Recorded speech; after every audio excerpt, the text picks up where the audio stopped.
সবাইকে শুভেচ্ছা। Government sponsored একটি প্রচারণা বাজারে ছাড়া হয়েছে।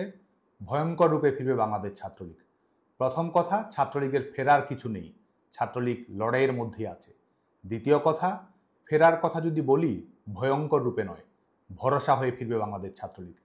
পেছনের দিকে যদি তাকাই, কোটা সংস্কারের দাবিতে বাংলাদেশ ছাত্রলীগ নিজস্ব কৌশলে এগিয়েছে, সরকারের কাছে আহ্বান এবং রাজপথে সক্রিয় ভূমিকা পালন করার চেষ্টা করেছে। শুধুমাত্র মিছিল, মিটিং কিংবা সমাবেশ নয়, বাংলাদেশ ছাত্রলীগ বরং কয়েক ধাপ এগিয়ে কোটা সংস্কারের দাবিতে পলিসি অ্যাডভোকেসি করেছে। শিক্ষার্থীদের মতামত সংগ্রহ করার জন্য ডোর টু ডোর ক্যাম্পেইন পরিচালনা করেছে। 11 জুলাই হাইকোর্টের রায়ের মাধ্যমে শিক্ষার্থীদের প্রাথমিক বিজয় সুনিশ্চিত হয় এবং 2018 সালে সরকার ঘোষিত প্রজ্ঞাপন পুনরায় প্রতিষ্ঠিত হয়। বাস্তবতা হলো 11 জুলাই থেকেই বাংলাদেশে কোনো কোটা কার্যকর ছিল না।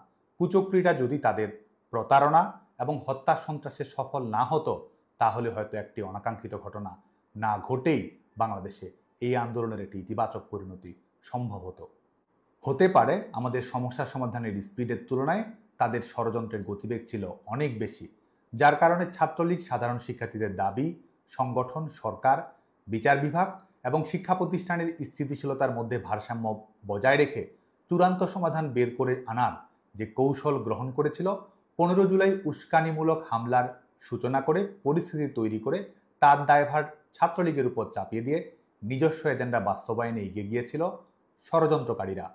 শিক্ষা প্রতিষ্ঠান বন্ধ করার সরকারি সিদ্ধান্তের সঙ্গে সামঞ্জস্যপূর্ণ নীতি এবং সহিংসতা এড়ানোর জন্য তাদের মুখোমুখি না হওয়ার কৌশলকে ব্যাপকভাবে প্রচারণা চালানো হলো শিক্ষার্থীদের আন্দোলনে ছাত্রলীগ ক্যাম্পাস ছাড়া। মধ্যযুগীয় কায়দায় বাংলাদেশ ছাত্রলীগের নারী কর্মীদের উপর বর্বরোচিত নির্যাতন চালানো হলো, অথচ প্রচারণা চালানো হলো আক্রমণকারী হিসেবে আক্রান্ত ছাত্রলীগকেই। আজকে অনেকেই অনেক কিছু বলছে, অনেক কিছু করছে। শুধু এটুকু মনে করিয়ে দিতে চাই, যারা আজকে ছাত্রলীগ নিষিদ্ধ বলে বলে মুখে ফেনা তুলছে, তারাই এক সময় ছাত্রলীগের নেতাকর্মীদের সাথে সেলফি তোলার জন্য লাইনে দাঁড়িয়ে থাকতো। উড়ে এসে জুড়ে বসে যারা আজকে ক্ষমতার দাপট দেখাচ্ছে, ছাত্রলীগের কর্মী সমর্থকদের ক্লাস পরীক্ষায় অংশগ্রহণ করতে দিচ্ছে না, তারাই বিগত সময়ে নির্বিঘ্নে একাডেমিক জীবন সমাপ্ত করেছে, ক্যাম্পাসে অ্যাক্টিভিজম করেছে। নিজের স্বীকারোক্তিতেই যারা আগে 4000 টাকায় মাস চলতো, তারাই আজকে 4 কোটি টাকার গাড়ি হাঁকাচ্ছে। আমি দৃঢ়তার সাথে বলতে চাই, ছাত্রলীগই ইতিহাসের প্রাণ ভোমরা। ন্যায়ের শক্তিতেই আমরা শক্তিশালী। দখলদার ফ্যাসিস্ট অপশক্তি আমাদের তথাকথিত নিষিদ্ধ করতে পারে, কিন্তু স্কুল কলেজের ছোট ছোট ছেলেমেয়েরা সবাই একসাথে যে গায় জাতীয় সঙ্গীত, তা আমাদেরই রক্তের ফসল। জুলুম করে আমাদের শিক্ষার অধিকার থেকে বঞ্চিত করতে পারে, হাজার হাজার নেতাকর্মীকে কারাগারে প্রেরণ করতে পারে, জীবন কেড়ে নিতে পারে, কিন্তু বাংলাদেশের প্রতিটি ক্যাম্পাসের প্রতিবাদী তরুণের কপালে বাঁধা লাল সবুজের পতাকার ডিজাইনার বাংলাদেশ ছাত্রলীগ। মুক্তিযুদ্ধের মধ্য দিয়ে অর্জিত হওয়া বাংলার তারুণ্যের নায়ক ছাত্রলীগ। মায়ের ভাষায় কথা বলার অধিকারের জন্য শহীদ হওয়া সন্তানের নাম বাংলাদেশ ছাত্রলীগ। যুগে যুগে স্বৈর শাসকের বিরুদ্ধে প্রতিবাদ করে গণতন্ত্রের দাবিতে জনতার ক্ষমতা জনতার কাছে ফিরিয়ে দেওয়ার লড়াইয়ের নাম বাংলাদেশ ছাত্রলীগ। দখলদার স্বৈরশাসক আমাদের নিষিদ্ধ করেছে, আমরা বাংলাদেশে গণতন্ত্র ফিরিয়ে দেব।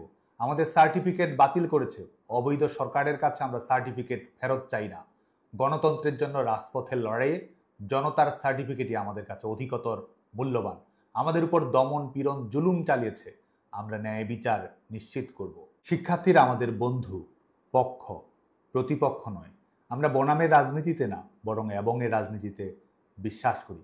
ভবিষ্যতেও সকল সাধারণ শিক্ষার্থীর মানসম্মত একাডেমিক জীবন, দক্ষ মানব সম্পদে পরিণত হওয়া এবং সবার উন্নত ক্যারিয়ার নিশ্চিত করার জন্য বাংলাদেশ ছাত্রলীগ কাজ করে যাবে। আমি নিশ্চিত করে বলতে চাই, ভয়ঙ্কর রূপে নয়, ভরসা হয়েই ফিরবে বাংলাদেশ ছাত্রলীগ। ভয়ের রাজনীতি নয়, জয়ের রাজনীতিই আমাদের ভবিষ্যৎ। ক্ষমতার তোষামোদী নয়, গণতন্ত্র এবং ন্যায় বিচারের জন্যই আমাদের লড়াই। আপনারা সবাই ভালো থাকবেন, সুস্থ থাকবেন, নিরাপদে থাকবেন। জয় বাংলা, জয় বঙ্গবন্ধু।